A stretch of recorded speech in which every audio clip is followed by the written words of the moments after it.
voyez, je n'ai pas de background en droit, je suis en marketing, donc une saveur un peu différente, mais quand même axée sur Beneva. Parce qu'il y a un élément important qu'on n'a pas parlé dans la gestion des plaintes, c'est la culture. Donc moi, je vais beaucoup vous parler de culture organisationnelle, puis comment ça vient faciliter le traitement des plaintes dans une organisation. Comment la banque, cette diapo-là, je la reprends du lancement qu'on a fait il y a 3 semaines. Donc, l'expérience client, c'est vraiment au cœur de la stratégie de la banque. C'est quelque chose qui nous tient à cœur et qui définit la Banque nationale. Et ça, vous allez voir, ça revêt plusieurs facettes.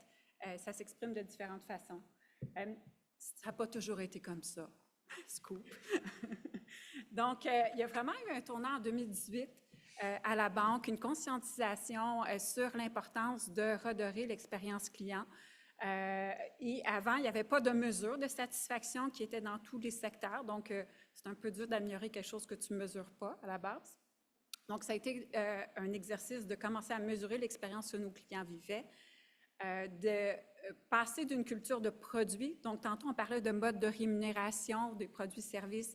Évidemment, je ne vous cacherai pas que ça peut amener des comportements déviants. On le sait, on en parle à l'interne, donc un autre scoop. Donc ça a été de changer la culture de produits-services, aller vers la centricité client et d'avoir un discours commun sur l'engagement.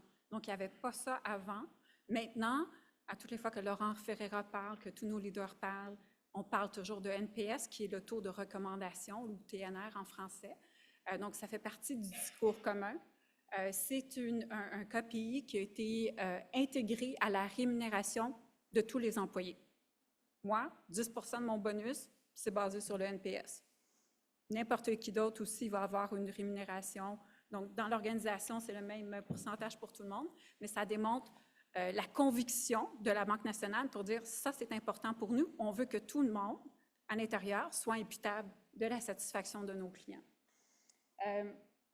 Puis, ce qu'on a intégré aussi l'an dernier, c'est un indicateur de prise en charge de la satisfaction des plaintes. Donc, nous, contrairement à Beneva, c'est décentralisé au premier niveau. Ce que nous, on appelle le premier niveau, c'est des plaintes 0 à 14 jours. Donc, le premier à 14 jours, ceux qui s'en rappellent moins, on a l'obligation d'envoyer la plainte à un employé désigné. Donc, le 0 à 14 jours, nous, il est décentralisé. C'est notre philosophie d'intervention parce qu'on veut bâtir la confiance. On en a parlé tout à l'heure, la confiance avec l'employé avec qui tu fais face, avec qui tu fais affaire. On veut que cet employé-là ait le pouvoir d'agir et soit imputable de sa prestation de service. Donc, il y a comme un monde. Donc, ça, c'est la toile de fond que je vous donne, mais il y a eu vraiment une rupture là, avant C86 et après C86. Avant, ce qu'on entendait beaucoup, bon, perception négative des plaintes dans l'organisation. Personne ne voulait dire qu'il y avait des plaintes. C'était comme caché. On ne savait pas c'était où, on ne savait pas c'était quoi. Il y avait peu de pouvoir d'agir des employés également. La documentation était variable selon les départements, selon qui était le gestionnaire. Et il y avait peu de changements notables qui découlaient des plaintes. Donc, on partait avec ça. On a reviré ça de bord, comme on dit en bon québécois. Puis, on va voir, je vais passer avec vous les différentes étapes qu'on a mises en place pour adresser chacun de ces freins-là qu'on observait au changement. Donc, la perception négative des plaintes dans l'organisation, elle venait de la peur de se faire réprimander. Donc, mon gestionnaire ne veut pas savoir que j'ai mal fait quelque chose ou que le produit ne convient pas, donc je vais cacher ça, j'en parlerai pas. Donc, ça, c'est un frein des employés de premier. On a beaucoup parlé à nos employés, là, comme vous allez le constater. Il y avait un manque de ressources aussi. Donc, j'ai une plainte, je ne sais pas quoi faire avec. Je ne sais pas comment la régler, je n'ai pas les bonnes ressources. Je ne sais pas comment parler à mon client. Donc, on parlait d'intelligence émotionnelle, l'empathie. Donc, il y avait quelque chose à adresser là également. Puis, les cas plus complexes, parce qu'il y a des plaintes simples qu'on peut régler rapidement, puis il y a des plaintes qui sont vraiment plus corsées, comme nous on dit. Donc, ça, c'était dire qu'est-ce que je fais avec mes cas complexes, vers qui je me tourne, est-ce qu'il y a un groupe? Donc, on a adressé chacun de ces freins-là. Donc, pour le levier de changement, on a commencé par éduquer nos employés sur 3 variables très business, là, vous allez me dire, un coût d'acquisition client. Acquérir un client, ce n'est pas gratis. Je dois investir en publicité, je dois faire des promotions, je dois mettre du personnel. Donc, dans toutes les organisations, ça prend de l'argent avoir un client. Donc, quand je le fais partir, bien, mon coût d'acquisition, bien, il est parti. Le coût de traitement d'une plainte aussi. Le revenu moyen généré par un client également, qui permettent des fois de cadrer un peu la nature de la plainte. Donc, on a outillé nos employés. On a aussi un groupe d'experts, coachs, qui est là disponible, un peu comme mes pompiers, on les appelle. Donc, dès que j'ai quelque chose d'un peu plus corsé, là, sur ma première ligne, ils sont disponibles, on les appelle, dit « Ah, j'ai ça, as-tu déjà eu ça? Oui, OK, voici l'approche que je te suggère. » Donc, ils ne vont pas parler directement au client, mais ils vont vraiment faire du coaching dans la gestion des plaintes. Le pouvoir d'agir des employés, bien, le frein, c'était qu'il n'y avait pas de directive claire sur justement qu'est-ce que je peux donner, qu'est-ce que je ne peux pas donner à la première ligne. Et il y avait aussi un autre frein sur les gestionnaires de laisser ce pouvoir d'agir-là aux employés, de dire, bien là, il va donner n'importe quoi, il ne sera pas capable ou quoi que ce soit, parce que c'est aussi des gens dans le centre d'appel, donc souvent des jeunes employés, là, que ça ne fait pas 20 ans de banque comme nous, on dit dans l'organisation. Mais il y a une citation que je vous ai mis là parce que ça, je l'ai ressorti de ma présentation de 2021, parce que ça, c'était l'élément crève-cœur. Moi, quand je faisais ma tournée des Grands-Ducs pour socialiser ce changement-là, je disais, c'est pas normal qu'un client se plaigne pour 16 $ avec tout le portefeuille de produits qu'il a chez nous, qu'il appelle 2 fois, puis qu'on ne l'a pas géré. Je dis, ça, il faut arrêter ça. C'est fini. Donc, ça, c'est le règlement 14 jours doit prévoir ce type de plainte-là simple, un virement. Normalement, ça aurait dû bien se passer pour le client. On l'a échappé, mais là, il faut avoir les mécanismes en place. Donc, on a fait beaucoup de popularisation. Puis, il y a aussi des valeurs, comme je disais, de culture là, qui sont propres à la Banque nationale, qui est le pouvoir d'agir. Donc, chaque employé a un pouvoir d'agir, on l'encourage. La complicité, donc travailler en collaboration avec tout le monde et d'avoir justement une relation de confiance avec ses pairs aussi, de dire, bien, il va le régler, c'est correct, je n'ai pas besoin d'intervenir. Un autre frein, donc comment favoriser la documentation? Bon, on en a parlé un peu, le concept de plainte était variable, donc ce n'était pas tous les employés avancés 86 qui avaient la même compréhension. Il y en a qui disaient, bien, il n'a pas utilisé le mot plainte, il a juste dit qu'il n'était pas content. OK, d'accord. Donc, avec C86, on a réglé tout ça. On a dit non, non, dès qu'il dit qu'il n'est pas content, même si c'est fondé, non fondé, tu dois la documenter.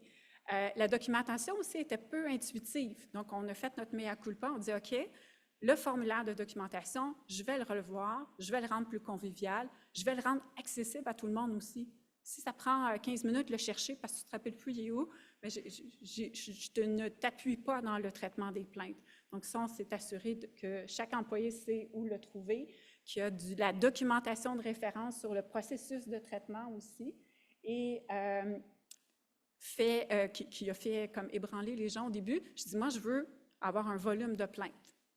Vous allez me documenter des plaintes. Il a dit, t'es sûre, Nathalie, qu'il y en a? Oui, je suis sûre qu'il y en a. Donc, chaque région avait des objectifs de documentation à atteindre. Donc, ça veut dire que sinon, il y a des problèmes que tu ne me mentionnes pas, puis moi, je veux savoir qu'est-ce qui ne va pas, parce que moi, je veux travailler l'expérience de nos clients. Donc, ça a l'air simple, mais c'est un gros, gros changement culturel. Puis ça amène un peu, ma collègue de Beneva en a parlé, mais aux 2 boucles de rétroaction. Donc, il fallait travailler la première boucle de rétroaction, qui est la rouge, de dire comment je m'occupe de mon client one-on-one, comment je règle sa plainte, comment je m'assure qu'il est satisfait. Bien, l'autre boucle, elle était inexistante avant. Donc, l'intelligence d'affaires de la gestion des plaintes, personne n'avait creusé, la donnée n'était pas disponible à l'organisation. Il n'y avait pas de lien formel entre le BRPC, c'est le Bureau de révision des plaintes clients, c'est l'ancien ombudsman, qu'on appelle comme ça maintenant. Donc, il y avait peu de lien entre ça et les leaders des processus et des produits. Donc, c'était des vases clos qui ne se parlaient pas. Donc, ça, on a changé ça. On a créé une boucle de rétroaction. On a un intranet dans lequel on peut trouver un palmarès des plaintes qui est disponible à tout le monde. Donc, on est vraiment été à livre ouvert, dire voici les plaintes les plus courantes. Si toi, tu penses que tu peux les régler ou intervenir là-dessus, c'était vraiment ouvert à tous. On a aussi établi une collaboration entre l'équipe que nous, on appelle la voix du client, qui ne gère pas juste les plaintes, mais qui gère aussi tous les sondages de mesures d'expérience, et les leaders des produits et processus. Donc, à chaque trimestre, on rencontre chacun des leaders, de dire, OK, dans les cartes et paiements, voici ce qui se passe. Dans le financement, dans l'investissement, voici c'est quoi tes irritants, voici sur quoi tu pourrais travailler. Et on le fait en continu. Puis, on a aussi incité nos employés, autre changement culturel majeur, à partager des success stories. De dire, hey, J'ai parlé à tel client, il était vraiment pas content. J'ai réussi finalement à le réengager, à l'amener vers le produit-service qui lui convenait davantage ou régler sa situation. Donc, ce n'est pas toujours financier non plus. Des fois, c'est simplement pour arriver à ses fins s'il y a un dossier qui ne va pas bien dans l'organisation. Mais à partager ça, puis à être fier surtout. Donc, de passer du statut de « je me cache, puis je dis j'ai une plainte, puis personne ne doit le savoir que c'est moi qui ai eu la plainte » à « je suis fière d'avoir réengagé mon client », puis d'être capable d'avoir une discussion, puis d'accueillir son émotion, puis de bâtir cette relation de confiance-là à long terme. Pour ce qu'on a vu tantôt, parce qu'on croit beaucoup que dans le domaine financier, un peu comme les assurances, c'est des relations à long terme qui nous nourrissent.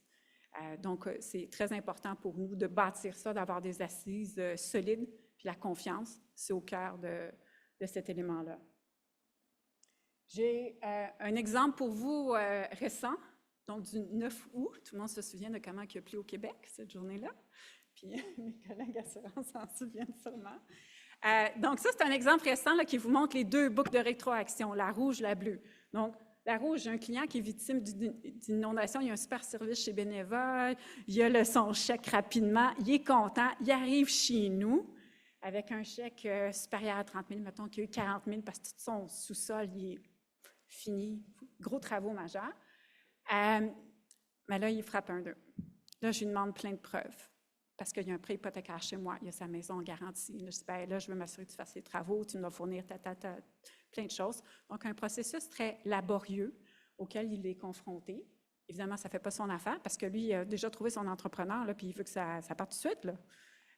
Donc, il escalade ça immédiatement au bureau de révision des plaintes, dire non, moi, je ne veux pas attendre 14 jours, je vais tout de suite au bureau. Donc, c'est dans son droit d'aller directement venir nous voir. Le conseiller qui traite le dossier dit « Ah, la petite lumière qui s'allume, c'est nouveau. Je n'ai jamais vu un dossier comme ça. C'est très contextuel, mais mon petit hamster me dit qu'il y en a peut-être d'autres comme ça là, qui s'en viennent. » Donc, on a réussi à régler rapidement le cas pour ce client-là, mais ce qu'on a fait tout de suite, c'est qu'on a été s'asseoir avec les départements pour dire, OK, c'est une vague qui débute, on sait qu'il y a plusieurs de nos clients qui ont été touchés. Comment est-ce qu'on peut alléger notre processus pour tous ces clients du 9 août-là? On comprend le risque parce que les banques, on est très bons à gérer du risque. Le risque est quand même important quand tu as un prêt hypothécaire, tu veux t'assurer que la maison garde sa valeur. Mais là, on avait une masse de clients touchés avec des chèques importants qui s'en venaient. Donc, comment est-ce qu'on allège notre processus? Comment on s'assure de donner les déboursés dans ce moment de vérité-là pour mon client? Parce que si je n'arrive pas à le satisfaire dans cette période névralgique-là, il va se souvenir longtemps de la Banque nationale, puis pas nécessairement d'une bonne façon. Puis il va en parler à plein de monde. Puis ça, moi, j'aimerais pas ça. Donc, vous voyez un peu le lien entre l'expérience client, règlement des différends à la source, comment est-ce qu'on s'améliore. Donc, c'est un exemple parmi d'autres. On a plein de cas comme ça. Donc, toute l'intelligence d'affaires, c'est vraiment, ça nourrit les plaintes, puis ça aide les organisations, si on en tire profit, justement, à s'améliorer, puis avoir vraiment un focus client. Donc, c'est tout pour moi.